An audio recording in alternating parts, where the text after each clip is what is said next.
Hey everyone, Rob from the ProWresBlog here, www.ProWresBlog.blogspot.com. Alright, today we have USWA Memphis TV from January 9th, 1993. The show started off with Brian Christopher versus Tony DiNucci. Brian came out with pretty much a whole posse. Lauren Davenport was there, and so was Mr. Clyde and Zeke Rivers. Last week, if you remember, Brian Christopher put up Clyde's hair in a match, and Clyde ended up getting shaved bald. Christopher was his usual kind of goofy self here in the early going.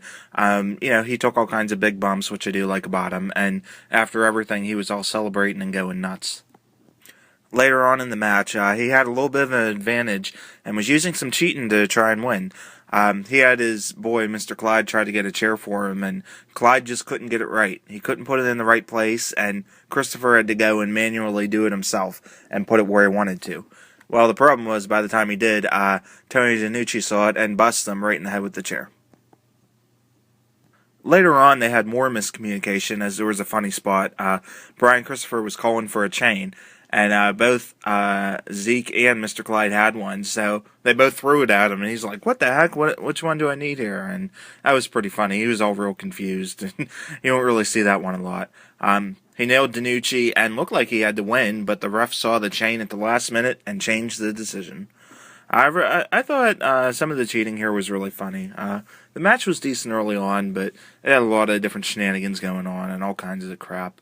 But, Rivers and Clyde were pretty funny. I like that.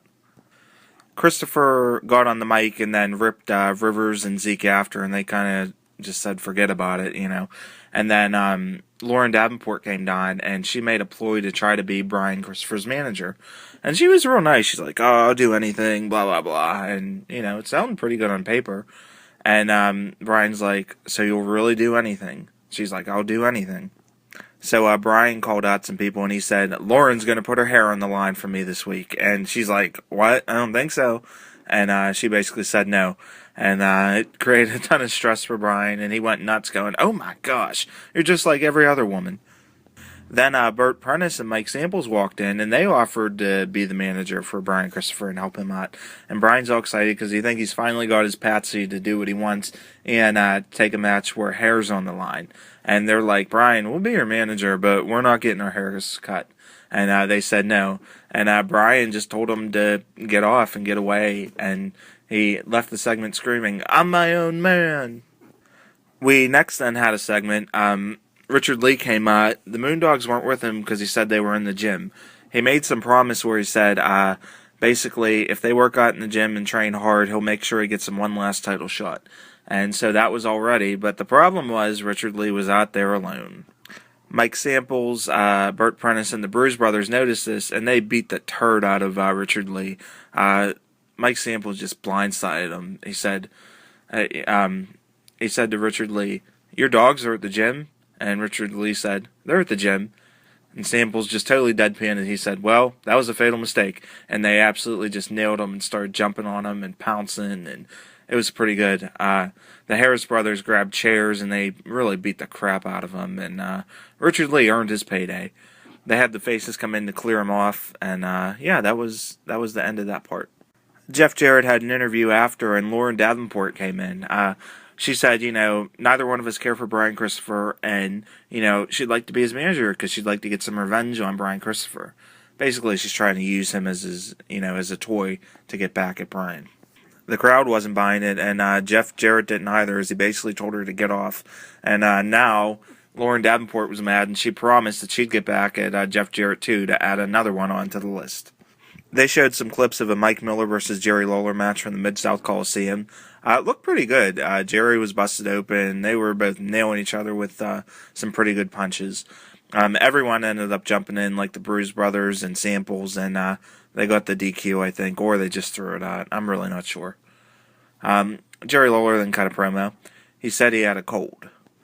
He also said he was volunteering to be the manager of the Moondogs for the match next week because he said, well, he's the biggest cheat there is, and he knows every dirty rule, so he might as well help him out. Lawler said he didn't like the ref getting in his way in his match with Mike Miller, so he brought out Harvey Wiffleman to be his ref in the match, so that way it would be fair and he could kind of do whatever he wanted. And Lawler said, "Mike Miller, I'm going to hit you so many times with my left hand, you're going to beg me to use my right." Lauren Davenport then came out. She offered to be Jerry Lawler's valet and try to help him. Lawler kind of seemed really interested in the fact that she would drive him anywhere. I don't know what that is, but he said he didn't like to drive, and she offered. Jerry kind of led her along, and they had a funny line with her talking about coming to his house, and Jerry said, "There might be a time when you might have to drop me off at my house," or something like that. And Davenport just really said, "Oh yeah, I'd like that," in a very convincing tone. The crowd was going, "Woo!" and they were really laughing, and I really enjoyed that. And then Lawler set her all up, and he said, "The only problem I see with that is that if you came to my house, I might have to hang a pork chop around your neck to get my dog to play with you." Ha ha ha. And then Davenport went off on Lawler and started hitting him as Jerry's getting a good laugh out of it. And finally Jerry had enough and grabbed her right by the throat, really vicious, and said that, he's not Eddie Marlin, and he'll hit a girl if he has to, because he's Jerry Lawler, and he's a dirty cheat. Lawler then got jumped by Mike Samples, Mike Miller, and Burt Prentice, and Davenport ended up hanging out with Mike Miller, and they kind of showed that it was a ploy all along to get Jerry Lawler to, just to get him in a weak spot. So Davenport was really playing everybody here, and that was pretty good. Near the end, she made Mike promise by saying this: "Mike, you promise after you beat him up, you're going to take care of Jeff Jarrett and Brian Christopher too, right?" And Mike kind of agreed, so there you go. Again, she's playing toys with everybody, and I really like that. Burt Prentice then came out. He did his usual ripping of Miss Texas. He said this: "You know who we're talking about. Bubba Johnson, Mr. Texas. You know he had a sex change." And Burt said, "I was in Dallas, Texas last week and found the doctor that did the surgery." Then he said, "And Eddie Marlin won't let me produce him, probably because he's in bed with Miss Texas this very minute." Dave Brown was like, "Oh, will you stop that?" And just acting totally angered and embarrassed like he always does. And that was a really good part right there. And then he said, "I fought meaner men than you, Bubba Johnson. He's a sick human being. The hormones, the testosterone testing." Leslie Bellinger then came out. Keep in mind, Mike Samples, Mike Miller, Burt Prentice, and Davenport are still all out here. Bellinger came out, and she was all mad at Lauren Davenport. Dave Brown said Leslie Bellinger was upset with the attention Mike Miller was paying to Lauren Davenport, and they got into a big cat fight. They had to get everybody to break them up, and it was pretty good. They were just smacking each other all over the face. They accidentally got an upskirt shot of Lauren Davenport, so the viewers kind of got a special one there, but totally not on purpose. And they fought, and Eddie Marlin finally came out. Eddie Marlin said, "Do you want to fight this?" And then Bellinger said, "Yeah, I want to fight that heifer." And Dave Brown again went, "Hey, hey, hey," trying to do his old Lance Russell impersonation to calm it down. And that was just really funny. I like that. Next up, we had Ricky Hayes and Sam Norris versus the Bruise Brothers, Ron and Don Harris. Total butt whooping here. This didn't go 2 minutes, and they just destroyed the jobbers. Slammed them on the tables. They did double boots, and then they had a powerbomb on Norris I'm not sure which one, maybe Ricky Hayes, to get the win. After that, it got even worse. They clotheslined one of them all over the floor. They just beat him up and tramped him down. And Prentice had a good line as this was happening. He said, "The Moon Dogs could learn something from these guys." And I really like that. The Harris brothers beat him up, and they beat up Norris so bad they even made Norris bleed. So not a fun night there for Mr. Norris. But yeah, they hit tons of chair shots, and they did their usual destruction. And the announcers went over the card for the next show, and they closed us out. Overall thoughts, this was just a great episode of Memphis Wrestling. Maybe my second favorite next to the episode where Steve Kern flipped out over losing to Norvell Austin. Davenport really carried the show. She was just so good at using everybody, as different toys to get her various motives across. And it really worked. All the faces turned her on, but Mike Miller didn't. And she finally found someone. And then as soon as she finds someone, it ends up paying back to her. Because Jerry Lawler almost definitely choked her and almost beat her up. And then Bellinger came out and tried and got into a cat fight with her. So I like that. It was kind of cool to see that. And it was just a great story. I mean, it went throughout the whole show, and it really made sense. And what can you say? It was just well done. Burt Prentice, Mike Samples, and the Bruise Brothers were all good. The managers were really scummy and cheating heels, and, they just hit their spots perfectly. They waited for Richard Lee to be alone, and then they jumped him. And the Bruise Brothers were just bad. They were great at being their bad selves and just destroying people, and that's how I like them. I know a lot of people hate the Bruise Brothers, but they were really good in Memphis because they could do short squashes, they could create tons of mayhem, and they could, that's what they do best. You don't want to put them in technical classics, but you want to see them just beat the crap out of people. Yeah, that's how you do it. I was just amazed at this episode. Like, it just transcended wrestling. I mean, it was so good.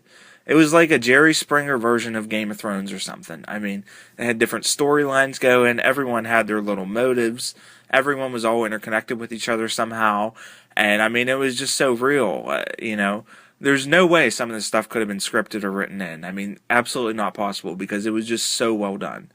I mean, this is the type of acting and, stuff that WWE wishes they could have. But you could not write this stuff. I mean, this was just natural, this was real, this was violent, this was brutal, and this is what I love about Memphis Wrestling. I think this is why the showcase episodes of Memphis Wrestling, I mean, it was just so good.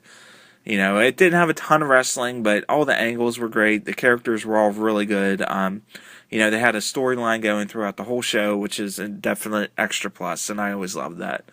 They had lots of raunchy stuff with people being accused of sex changes, cat fights, Jerry Lawler beating women up, and I had it all, man. I mean, this was something special. This was just a crazy episode of Memphis Wrestling, and it's honestly one of my favorite episodes of wrestling TV, period, that I've probably ever seen. I highly recommend go seeing it. I mean, this is wrestling at its finest. This is wrestling at a different level than you're probably ever going to see. And, just some nights it all comes together, and it came together. Great show. Definitely come and check out my blog because I got all the pictures and gifs. And you can check out my blog at ProWresBlog.blogspot.com. Don't let me tell you, just come check it out and you can see because the pictures and gifs really help tell the story. I really had a lot of fun with this one. What can you say, man? This was an epic episode. Don't miss this. Thank you, everybody.